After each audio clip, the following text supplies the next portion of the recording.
Hello കൂട്ടുകാരെ, എല്ലാവർക്കും സുഖമല്ലേ? അപ്പം ഇന്ന് നല്ല അടിപൊളി ഒരു മുട്ട റോസ്റ്റിൻ്റെ റെസിപ്പിയാണ് കേട്ടോ കാണിക്കുന്നത്. നല്ല ടേസ്റ്റി ആയിട്ടുള്ള ഒരു റെസിപ്പിയാണ്. വളരെ പെട്ടെന്ന് ഉണ്ടാക്കിയെടുക്കാം കേട്ടോ. അപ്പോൾ ഇതെങ്ങനെ ഉണ്ടാക്കുന്നതെന്ന് കണ്ടു നോക്കാം. അതിന് മുന്നേ ചാനൽ ഇതുവരെ സബ്സ്ക്രൈബ് ചെയ്യാതെ ആരെങ്കിലും കാണുന്നുണ്ടെങ്കിൽ പ്ലീസ് ഒന്ന് സബ്സ്ക്രൈബ് ചെയ്തേക്കണേ. അപ്പോൾ നമുക്കിത് ഉണ്ടാക്കാൻ തുടങ്ങാം. അതിന് വേണ്ടിയിട്ട് ആദ്യം ഒരു പാൻ ഒന്ന് അടുപ്പത്തേക്ക് വെച്ചിട്ടുണ്ട്. അതിലേക്ക് കുറച്ച് വെളിച്ചെണ്ണ ചേർത്ത് കൊടുക്കുന്നുണ്ട്. വെളിച്ചെണ്ണ ഒന്ന് ചൂടായി വരുമ്പോഴേക്കും ഇതിലേക്ക് ഒരു ടീസ്പൂണോളം വലിയ ജീരകം ചേർത്ത് കൊടുക്കാം. അപ്പം ഞാൻ കൈവച്ചിട്ട് അങ്ങിട്ടതാണ് കേട്ടോ. ഇനി അതിലേക്കൊരു 3 സവാള ഒന്ന് നീളത്തിൽ അരിഞ്ഞതാണ് അത് ചേർത്ത് കൊടുക്കുന്നുണ്ട്. അത്യാവശ്യം ഒന്ന് കനം കുറച്ച് അരിഞ്ഞെടുത്താൽ മതിയാവേ. ഇനി നന്നായിട്ട് ഈ സവാളയുടെ കളറൊക്കെ ഒന്ന് മാറി വരുന്നവരെ ഒന്ന് വഴറ്റിയെടുക്കണം. അപ്പോഴേ ഞാൻ ഇതിലേക്ക് കുറച്ച് ഉപ്പും കൂടെ ഒന്ന് ചേർത്ത് കൊടുക്കുന്നുണ്ട്. അപ്പോഴേക്കും പെട്ടെന്ന് തന്നെ സവാളയൊക്കെ ഒന്ന് റെഡിയായി കിട്ടും. അതുകൊണ്ടാണ് ഉപ്പ് ചേർക്കുന്നത്. അപ്പോൾ ഉപ്പ് ചേർത്തിട്ട് നല്ലപോലെ ഒന്ന് വഴറ്റി കൊടുക്കാം. അതിൻ്റെ കളറൊക്കെ ഒന്ന് മാറി വരണം. ആകെപ്പാട് ഇതിനകത്ത് കുറച്ച് കഷ്ടപ്പാടുള്ളൊരു പണി ഇതാണ് കേട്ടോ. അപ്പോൾ നന്നായിട്ട് ഒന്ന് വഴറ്റി കൊടുക്കാം. കണ്ടിന്യൂസ് ആയിട്ട് ഇങ്ങനെ നിന്ന് വഴറ്റിയെടുക്കേണ്ട ആവശ്യമൊന്നുമില്ല. ഇടയ്ക്കൊക്കെ ഒന്ന് ഇളക്കിയിട്ട് കൊടുത്തിട്ട് ഒന്ന് വഴറ്റിയെടുത്താൽ മതി.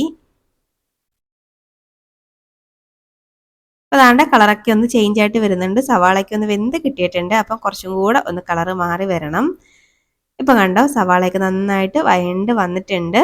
കളറൊക്കെ ഒന്ന് മാറി ഒരു ഗോൾഡൻ ബ്രൗൺ കളറിലോട്ട് എത്തുന്നുണ്ട്. അപ്പോൾ നമുക്ക് ഈ ഒരു കളറൊക്കെ മതിയാവും. ഇതുവരെയൊക്കെ ഒന്ന് വഴറ്റിയെടുത്താൽ മതിയാവേ.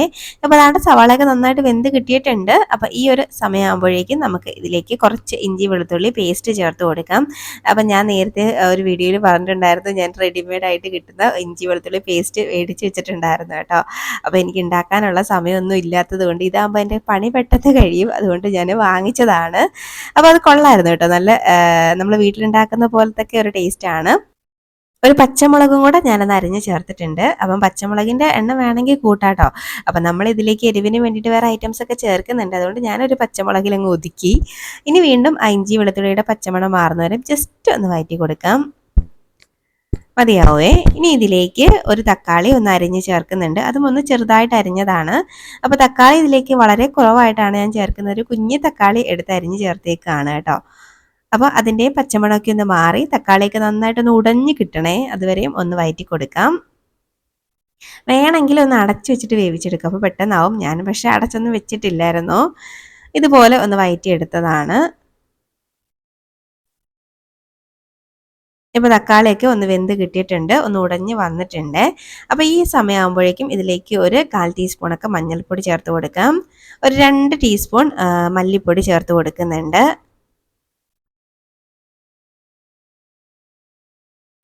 ഇനി ഇതിലേക്ക് ഒരു 1.5 ടീസ്പൂണൊക്കെ കുരുമുളക് പൊടിയാണ് കേട്ടോ, അത് ചേർത്ത് കൊടുക്കാം.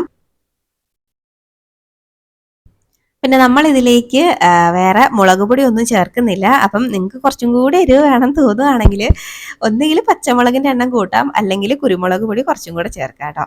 അപ്പം ഞാൻ ഇതിൻ്റെ ഇനി പൊടികളുടെ പച്ചമണമൊക്കെ ഒന്ന് മാറുന്നവരെ ഒന്ന് വഴറ്റി കൊടുക്കുന്നുണ്ട്. നല്ലപോലെ പൊടികളുടെ പച്ചമണം മാറുന്നവരെയും ഒന്നങ്ങ് മിക്സാക്കി കൊടുക്കാം.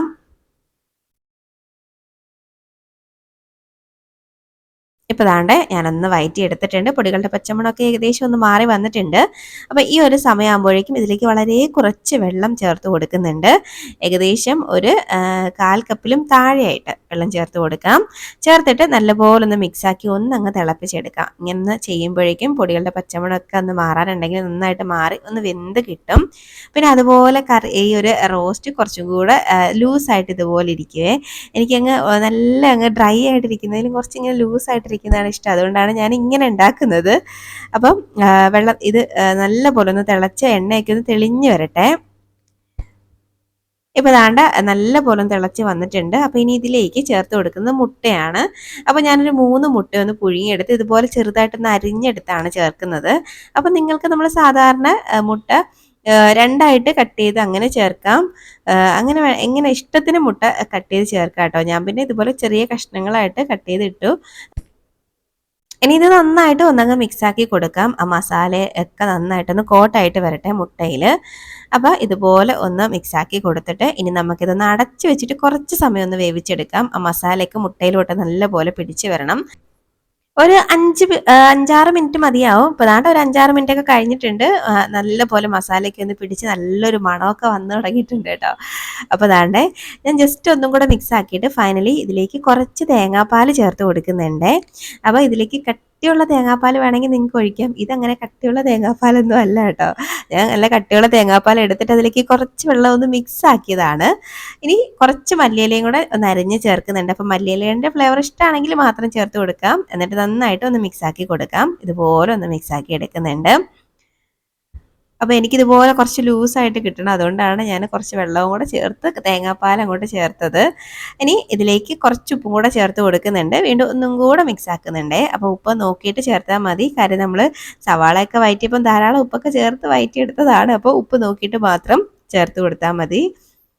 ഇനി മിക്സ് ആക്കിയിട്ട് കുറച്ച് സമയം ഒന്ന് തിളച്ച് വരട്ടെ. ഇതുപോലെ നന്നായിട്ട് ഒന്ന് തിളച്ച് വരുമ്പോഴേക്കും നമുക്ക് ഫ്ലെയിം ഓഫ് ആക്കാം. സാധാരണ നമ്മൾ കഴിക്കുന്ന മുട്ടേൻ്റെ റോസ്റ്റിനേക്കാളും കുറച്ചും കൂടി ടേസ്റ്റ് ആണ് കേട്ടോ ഇത് കഴിക്കാൻ വേണ്ടിയിട്ട്. അപ്പം ഞാൻ ആദ്യമായിട്ടാണ് ഈ ഒരു രീതിയിലൊന്ന് പരീക്ഷിച്ച് നോക്കുന്നത്. എനിക്ക് പക്ഷെ നല്ലപോലെ ഇഷ്ടമായിട്ടുണ്ടായിരുന്നു. അപ്പോൾ അതാണ് നമ്മുടെ മുട്ട റോസ്റ്റ് ഇവിടെ റെഡി ആയിട്ടുണ്ട്. മഞ്ഞക്കരുവൊക്കെ ഗ്രേവിയിലോട്ട് നന്നായിട്ട് അലിഞ്ഞ് നല്ലൊരു ടേസ്റ്റ് ആണ് കേട്ടോ. അപ്പം നമുക്കിനി ഫ്ലെയിം ഓഫ് ആക്കാം. അപ്പം നല്ല ടേസ്റ്റി ആയിട്ടുള്ള നല്ല അടിപൊളി ഒരു മുട്ട റോസ്റ്റാണ് നന്നായിട്ട് റെഡി ആയിട്ട് വന്നിട്ടുണ്ട്. അപ്പം മുട്ട ഇതുപോലെ റോസ്റ്റാക്കി ഇതുവരെയും ചെയ്ത് നോക്കിയിട്ടില്ലെങ്കിൽ ഒന്ന് ചെയ്ത് നോക്കൂ. എന്തായാലും നിങ്ങൾക്ക് ഇഷ്ടമാവും. അപ്പോൾ എന്നിട്ട് നിങ്ങളുടെ അഭിപ്രായം പറയാൻ മറക്കരുത്. അപ്പോൾ നമുക്ക് ഇനി ഒരു റെസിപ്പിയുമായിട്ട് വീണ്ടും കാണാം. പിന്നെ വീഡിയോ ഇഷ്ടമായ ലൈക്ക് ചെയ്യാനും മറക്കല്ലേ.